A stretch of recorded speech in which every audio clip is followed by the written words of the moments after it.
Ndi Papa Sava.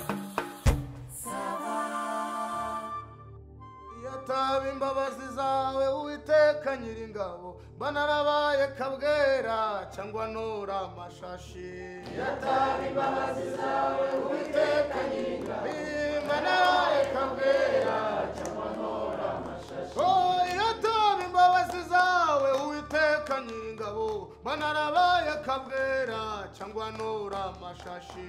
Yataba imbabazi zawe Uwiteka Nyiringabo, banarabaye kabwera cyangwa nora amashashi. Yenguye Simoni Murora yararaga mu kabari akanywa n'ibimogi, ariko ubu disi n'umusore ushima Imana. Yataba imbabazi zawe Uwiteka Nyiringabo, banarabaye kabwera cyangwa nora amashashi. Yongo Papa Sava mubona dore yaje i Kigali nta muntu ahazi. Yataba imbabazi zawe bari mayibobo. Yataba imbabazi zawe Uwiteka Nyiringabo, banarabaye kabwera cyangwa nora amashashi. Yongo Madegeri mubona yari umukuzi cyane, agatwara abagabo akarara mu kabari, ariko ubu disi n'umukobwa ushima Imana we. Yataba imbabazi zawe Uwiteka Nyiringabo, banarabaye kabwera cyangwa nora amashashi. Uyu digi yari igisambo kibi akagura indaya, ariko ubu disi n'umupapa ushima Imana we. Yataba imbabazi zawe Uwiteka Nyiringabo, banarabaye kabwera cyangwa nora amashashi. Yongo Nsabimana mubona yari umutindi cyane akavumbavumba, ariko ubu disi n'umurokore mwiza.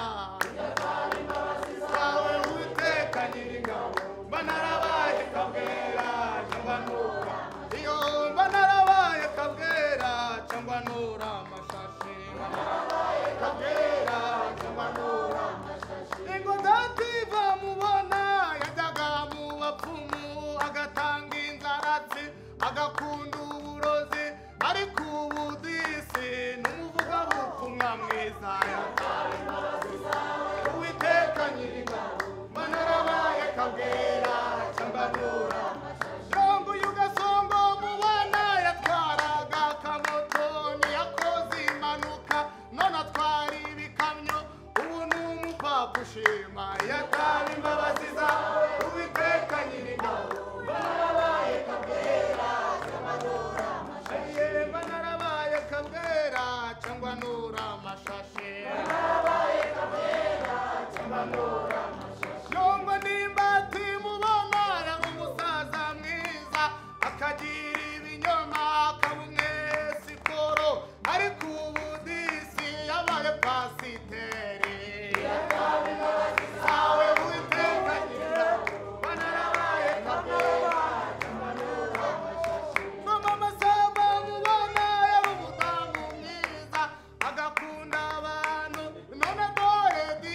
imana ari wewe uri umuhungu ushima imana iyo uri umuhungu ushima imana iyo ababyeyi bashima imana iyo uri umuhungu ushima imana iyo uri umubyeyi ushima imana iyo uri umubyeyi ushima imana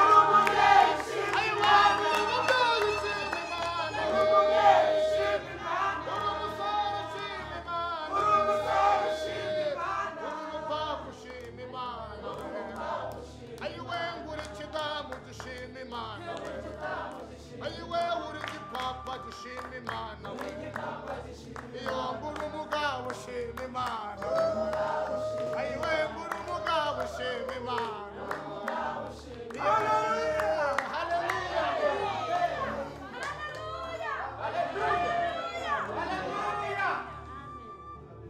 Yesu ashimwe. Nagira ngo rwose nk'itorero nimwiha amashyi.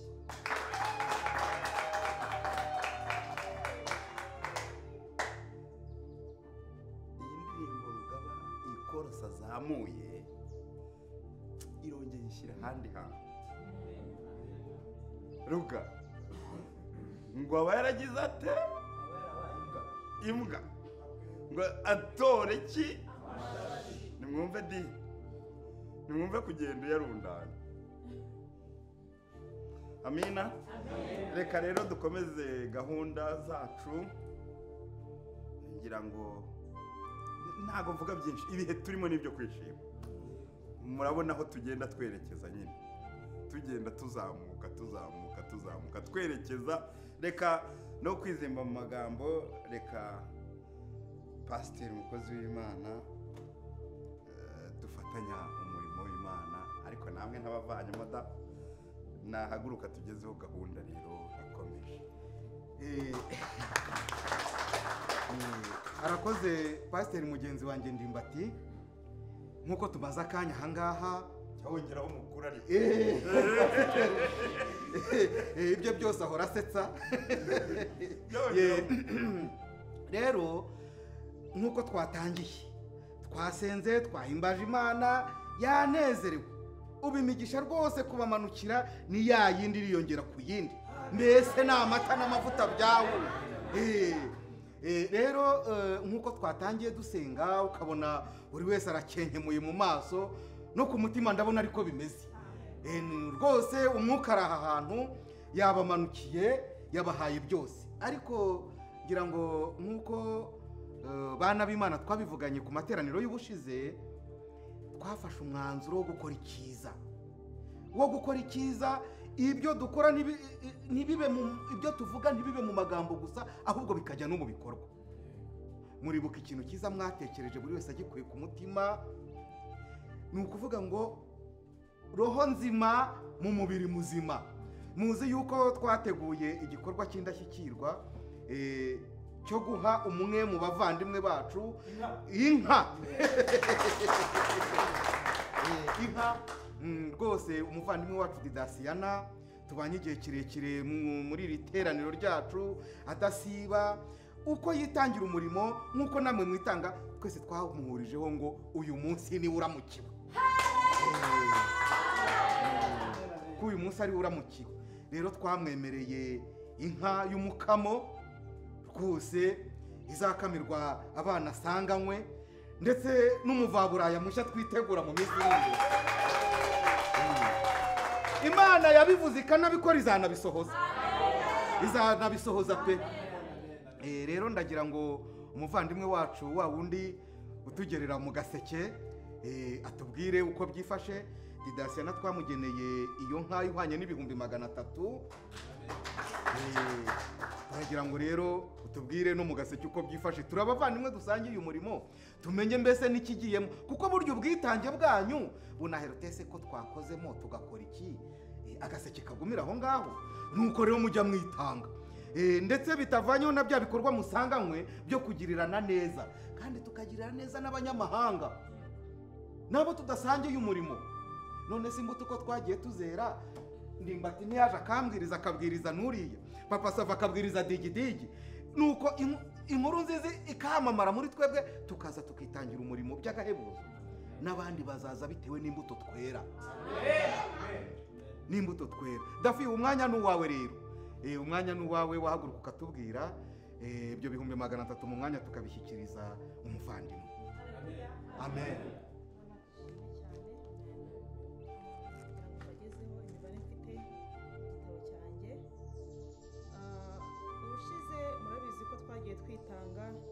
Amateraniro yabanje ndetse n'ayakurikiye twagombye kuba dufite amafaranga 300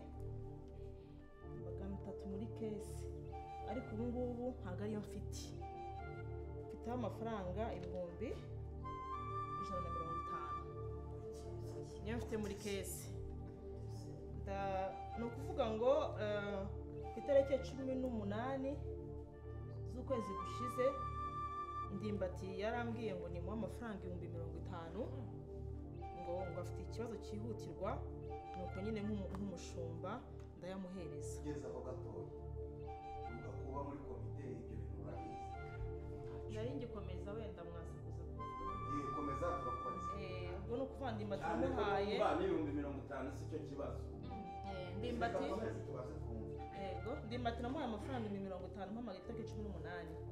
Hanyuma nyuma digidigi nawe arampamagara arambwira ati Dafi ndabizi neza ko Ndimbati wamugurije amafaranga 50,000 nako wamuhaye ko sinamugurije ati wamuhaye amafaranga 50,000 nanjye mpiyumvye 50,000 tujye impaka cyane biba n'ibintu birere ariko mbigumisha hagati yanjye nabo hanyuma nayo muhimbi 50,000 digidigi ngo mahura hindi kuko yari ari kunshyiraho stress nyinshi cyane ngo nahaye Ndimbati 50,000 nawe ni muhe amafaranga 50,000 ngo bose ngo barangana ngo ntacyo murushije.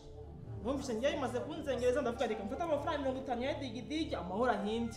None se nawe mu amafaranga 50,000 utabibwiye komite kandi muzi gusangiye umurimo ahubwo n'itorero natwe bakabaye baza batubwira amafaranga yose ahantu ari muri 50,000 andi 50,000 rero digidigi bivuge kubera imisoro y'amafaranga amafaranga asanga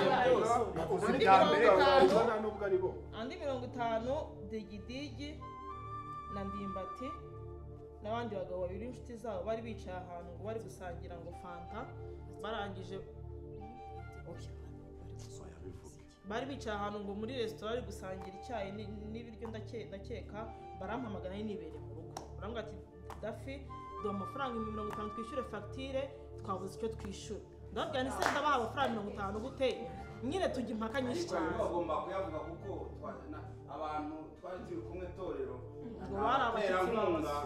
ni abaterankunga benda kujya badufashiriza abana mu by'amashuri twari turimo gufofera n'umushinga neza icyo gihe nuko wenda utazitekereza korohera sinzi n'abashobora kumva neza turabaha umwanya nibiba ngombwa uriya ni abandaso basi ubwo ngiye gusaba amafaranga 150 ibyo mfite imbumbe 50 yagiye kwa Ndimbati nabibabwiye andi kwa digidigi andi ngo bayakiriza abashyitsi ngo baje kubasura ayo mafaranga nayo rusese cyangwa mu materaniro y'ubushize twemeza ko tuzahadidasiyana inka umvaga ayo mafaranga azava he uzayufite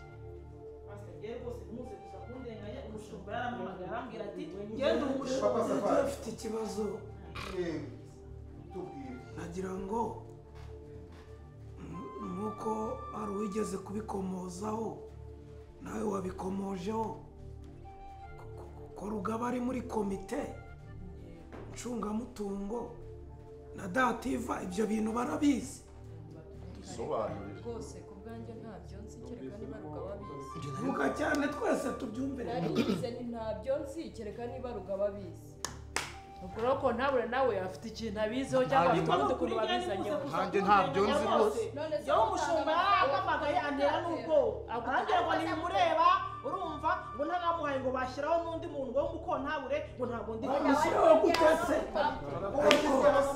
washyizweho n'itorero ryose niba bakuvanye baraza kuhakaza ko twagushyizeho tugufitiye icyizere papa Savage narigize ngo nibura yabatije amafaranga bavuga bati turayagarura mu gitondo nubwo nabyo bitemewe nubwo nabyo naringize ngo nibura nuko byageze igitekerezo cyo kubaha gushima niko ari mubwiye ahubwo umushumba natubwire cyangwa na digidi amafaranga bayazana. reka tumwumve Pastor, ntabwo mwavugira rimwe, reka tumwumve. Ngaho Ndimba,